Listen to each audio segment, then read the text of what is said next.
People who've seen nice people finally snap. What happened? This woman, Mary, I worked with was always pleasant and cheerful, said hello in the lunchroom and was generally liked. She worked in finance in special projects. She said she wanted to retire in a few years and she had been working there for 15 years. Her boss started pressuring her to complete our annual budget report faster. But this thing is huge and comprehensive and a figurative beast. Mary told the boss it would be ready in a couple of weeks, per the usual schedule. The boss said that it needed to be completed within 1 week to give to the higher ups. Mary said it wasn't possible. Boss emailed Mary CC a bunch of co-workers and the assistant managers, calling Mary out for a poor work ethic and for making the department look bad. Mary said it wasn't possible and didn't appreciate being bullied. She put in her notice to retire by the end of the week, leaving her boss high and dry. She was the only one who could do the budget report in a timely manner, so the department was double F'd. Good for her. She was an assistant manager and was known for being soft-spoken. At a manager meeting, one of the general managers, who was known for being a total jackass to everyone, was going off on how every store should be run. Well, she snapped, "You have the highest turnover rate out of any store in the district. You can't keep employees for more than 6 months before they just quit, all saying you were the problem. Maybe you should take that advice you're giving us and use it on yourself." My best friend had lost his mom to murder a few months prior when we were in the 10th grade. Somehow he had pulled himself together just enough to start going back to school. I don't know how he handled it with being an only child and growing up without a father. His mom was all he had, a kid that thought he was popular that got on everyone's nerves. Cracked wise to my friend's face about his mom's death. What he said isn't exactly sure. My friend threw him on the ground and punched him in the face multiple times. The end result was a broken nose, a broken left orbital, and my friend got kicked out of school. We were very grateful he taught him a lesson, but saddened it had to come at such a high cost.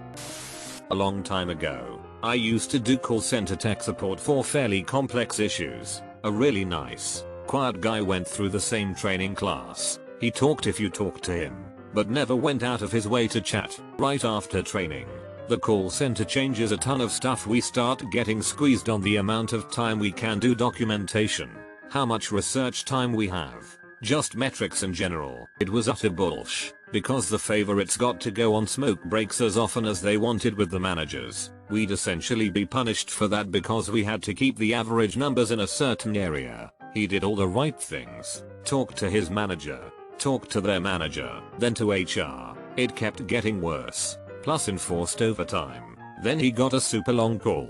He was on it at least 2 hours, about a complex issue. The customer was just straight up abusing him, but he had to take it because the managers wouldn't give permission for him to hang up, and they were basically screaming at him to resolve this issue and get to his next call. But we couldn't end calls. The customer had to. One day he just stood up, stepped onto his chair, then onto his desk, threw his headset on the desk and sort of growled something like "F this," quietly. He looked around, staring people in the face, especially the people who took those long breaks and the managers. Then he walked out and no one ever saw him again. Everyone was super quiet and afraid to move or say much of anything. Guy I'd worked with for about 10 years. Never could get ahead at work. Wasn't bad but just didn't really excel. He was always kind, always ready to laugh and crack a joke. Never saw or heard him be mean. But apparently him and his wife were having some trouble, though I'd not heard him talk about it much. But one day while his youngest was out at church with a family member, he flipped out and shot his wife then himself. In middle school, my 6'2" gentle giant friend, who is literally the nicest guy you'd ever meet, got teased about his mom by some short popular kid. My friend no hesitation picked him up by his shirt and slammed him against the locker at our level and said, "Never talk about my mom like that." One of my favorite memories of him. An acquaintance of mine, Daryl, was always a quiet kid that bothered nobody. Given that he was 6 feet 5 inches and 250 pounds, he played football and was generally respected and liked. One day in Spanish class, the class clown was making his usual rounds talking until he got to this one girl, Ellie. He never really made fun of people of the other 6, so everyone around him was telling him to F off. But he kept going and finally got to the birthmark on her neck that was very large and dark red. He told her that it dropped her a few numbers down, At this point just about everyone and their grandma in the class was standing up about to rush him, save for Daryl and a few others, until Daryl got up, waltzed over to the class clown, picked him up by his hair and said, and I quote, "If you don't shut the F right now I am going to put you through that effing wall." Points to the nearest wall. He dropped the clown and walked away. A few seconds later, with his band of merry men behind him, the clown tries to jump Daryl in the middle of the class. Daryl then proceeds to elbow him across the room, run over, pick him up by the shoulder, and put his hand through the drywall right next to the clown's head. Security by this point was called and both Daryl and the clown were arrested, with both only getting off with fines for damages. Every day, the spackle patch where the hole used to be humbles me every day. When I was in high school, my group of like 6 friends were sitting at a round table in the cafeteria for breakfast. A table over, some girls had been tossing small chunks of their food in our direction. My one friend, M, wore her hair in an unusual, spiked up style. I guess the girls at the table were trying land food in her hair while cackling to themselves. Cue my quiet, sweet, introverted friend, K, getting so angry I swear steam was coming out of her ears. One of the girls had thrown a decent sized piece of her egg patty at us. It landed on the floor near K's foot. K proceeded to step on the egg patty, pick it up off the ground, walk over to the table of bullies, and shove the egg directly into the mouth of the one who had thrown it. This was such an amazing moment in my high school memory. I couldn't believe what I was seeing, as K was the last person I would have expected to do that. Of course she did get in trouble, but she didn't regret it one bit. Back in 5th grade, I was super lucky to have the elementary school's favorite teacher. Every single student loved her. My class was always super loud and annoying. We were working on some assignment before pay, and everyone was passing her off. She was only allowing students to go out if they finished the assignment. My slow A was unfortunately one of the last kids in the room. This one student, who was a god-awful and annoying shbag kid, was being way over the top. My teacher got up, put her hands over her ears and just started screaming, "Shut the F up. Just shut up. Shut up. Shut up." And she just stomped out of the room still screaming with her hand covering her ears. All of us just sat there in horror. Couple of kids just left to go to pay, and I sat there just trying to finish the assignment. Our principal came into the room a few minutes later just telling the rest of us to go out to pay, but she made the shbag kid stay in the room with her. He was moved into the other 5th grade teacher's room after this. She was completely normal and fine after coming back, and there was nothing else that went wrong for the rest of year. Just worked her A off and made all of us love her by her caring soul and all of that fun stuff. But that moment completely traumatized me. A lady where I used to work was subjected to constant harassment by a much older coworker, and the company failed to do anything about it. He was showing up at her house, eventually forcing her to move house. After she moved into the new house, he bought the house next door. She arrived to work with a baseball bat and stopped at reception to ask if Tom was in. When they asked why, she calmly told them she was there to kill him. She walked upstairs to his office. Reception called ahead and had him take the fire escape, and she instead demolished his office until the police arrived. She was not charged. The company and police knew she had announced her intentions to reception as a cry for help, so she didn't actually find him, because it was clear that if she had found him she would have killed him. She took some sick leave and eventually returned to work, and the company put her on a project with this guy as her manager, because F protecting victimized women, right? Older brother's wedding. He's a very nice guy, almost too nice. He had a horrible girlfriend. He adored her though. She told him that he wasn't good enough and that she would break up with him unless he bought her this super fancy ring and married her. He did.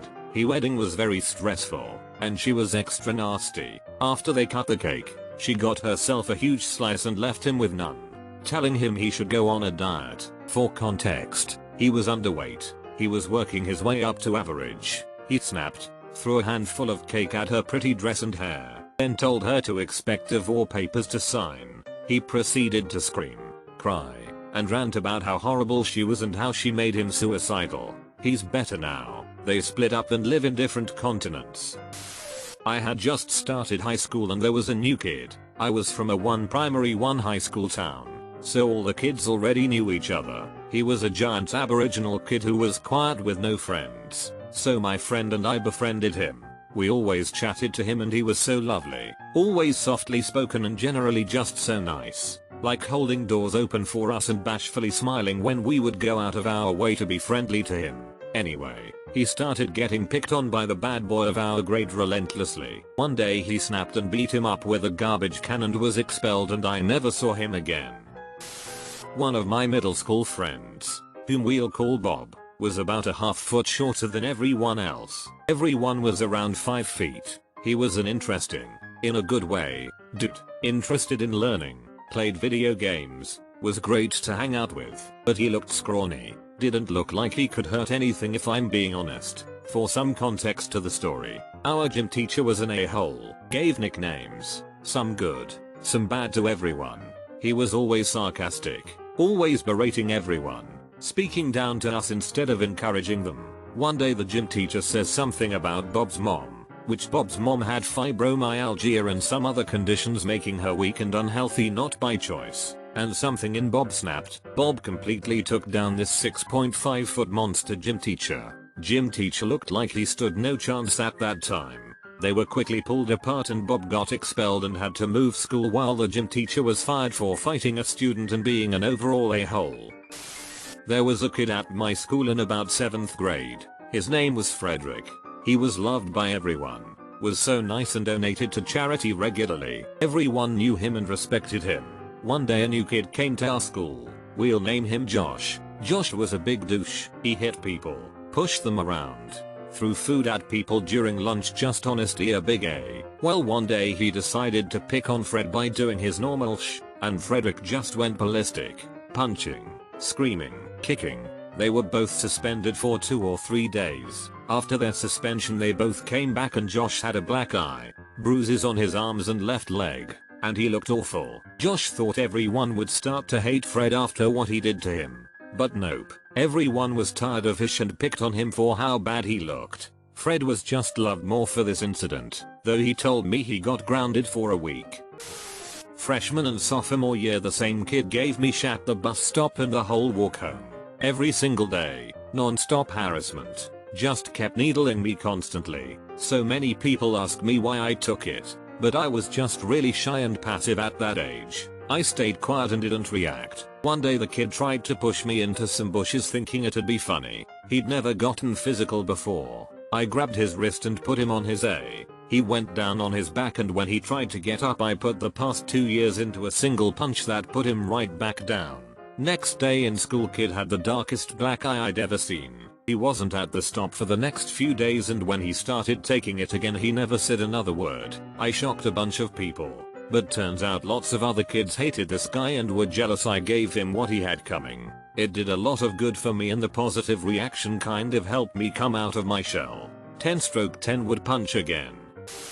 I mentioned this in another thread. Samoan friend. Happiest, most friendly guy you ever want to meet. Some guy said something about his sister and of course it made him mad. My friend went after him and caught him. Punched about 3 times and we realized he was going to kill him. It took 3 of us normal sized guys to hold his arm back from hitting the guy one more time. We told the other to run.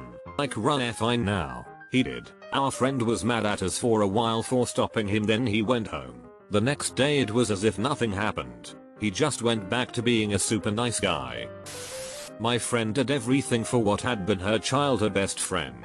Dedicated her entire future to being with her and helping her stay on track. But that friend was incredibly toxic. Constantly complaining about what were indeed shitty circumstances, but to a point of excess and exaggeration that she became self-consumed. Constantly complained about how unfair everyone was and how insecure she was. One day that toxic friend decided to cut everyone off to hang out with more popular kids, who were in reality just the weird, incel type of gamer boys. But since she was one of those not like other girls she didn't see this. My friend, as gentle and quiet and wonderful as she is, finally snapped. When my friend inevitably came crawling back she didn't respond, and instead joked and talked her to me. It was the first time I had seen her genuinely upset and display anything besides a calm humor.